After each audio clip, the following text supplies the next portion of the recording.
Assalamualaikum warahmatullahi wabarakatuh. Halo semuanya. Perkenalkan, nama saya Lelia Tianti dari kelas 11 PPLGDK. Pada video kali ini, saya akan mempresentasikan hasil perancangan sistem toko online. Perancangan ini meliputi 5 diagram, yaitu yang pertama, ada use case diagram, yang kedua ada class diagram, yang ketiga ada activity diagram, dan yang keempat ada data flow diagram, dan yang terakhir ada flowchart. Baiklah, langsung aja ke penjelasannya.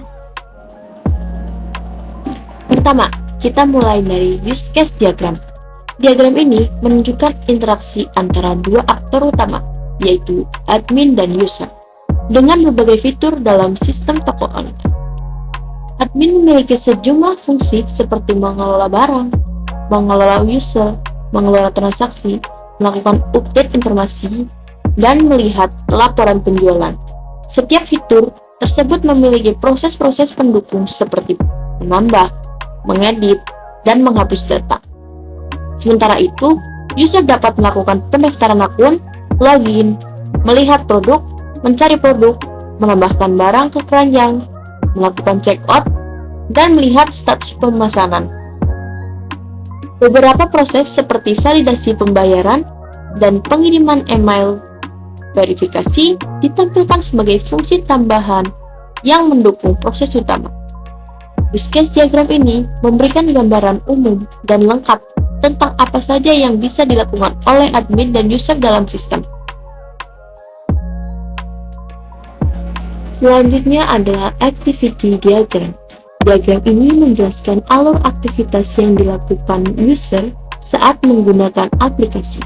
Pertama, user melakukan login. Setelah berhasil login, sistem akan menampilkan halaman dashboard. Selanjutnya, user dapat mencari barang yang diinginkan. Sistem kemudian mengecek apakah stok barang tersedia. Jika stok tidak tersedia, user diarahkan kembali untuk mencari barang lain. Namun, jika stok tersedia, user melanjutkan ke proses checkout, lalu memilih metode pembayaran. Setelah pembayaran dipilih, proses selesai. Diagram ini menggambarkan alur kerja user secara logis dan teratur. Selanjutnya, kita masuk ke kelas diagram yang berfungsi untuk menggambarkan struktur data dari sistem.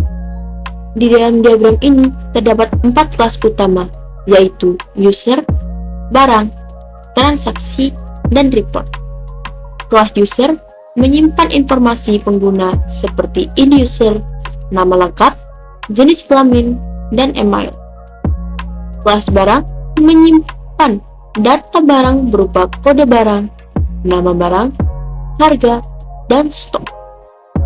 Kelas transaksi menghubungkan user dan barang melalui data seperti ID transaksi, username, ID barang, jumlah, harga, serta total.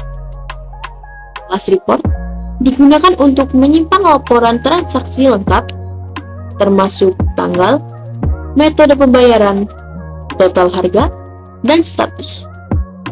Relasi antara kelas ditampilkan dalam bentuk on-to-many, artinya satu user bisa memiliki banyak transaksi, dan satu barang bisa dipesan berkali-kali oleh user. Diagram ini menjadi dasar dalam pembuatan database sistem. Berikutnya ada data flow diagram atau DFD. Diagram ini menjelaskan aliran data dalam sistem toko online. Pada DFD level 0, terdapat 3 proses utama, yaitu pendataan barang, pemesanan barang, dan pembayaran.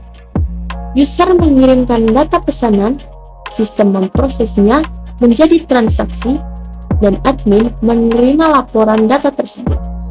Lalu pada DFD level 1, proses pendataan barang dijabarkan lebih rinci menjadi pengecekan data barang, pengecekan kelengkapan data, serta pengecekan stok yang tersedia.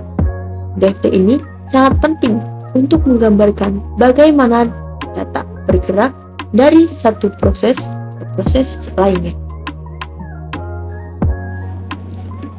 Diagram terakhir adalah flowchart admin. Flowchart ini menunjukkan langkah-langkah yang dilakukan admin dalam sistem. Admin memulai dengan login, kemudian memasukkan username dan password. Jika data salah, admin diminta mengulangi kembali. Jika benar, admin diarahkan ke dashboard. Di dalam dashboard, admin dapat mengelola data barang, data user, dan data transaksi. Setelah data diinput dan disimpan, sistem akan menghasilkan laporan data barang, user, dan transaksi.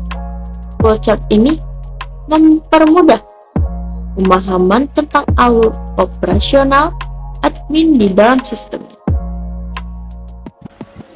Demikian penjelasan mengenai perancangan sistem toko online yang meliputi use case diagram, class diagram, activity diagram, DFD, dan flowchart. Kelima diagram ini saling berhubungan dan berfungsi untuk memberikan gambaran yang jelas mengenai proses kerja sistem secara keseluruhan. Terima kasih telah menonton video ini. Kurang lebihnya mohon maaf. Wassalamualaikum warahmatullahi wabarakatuh.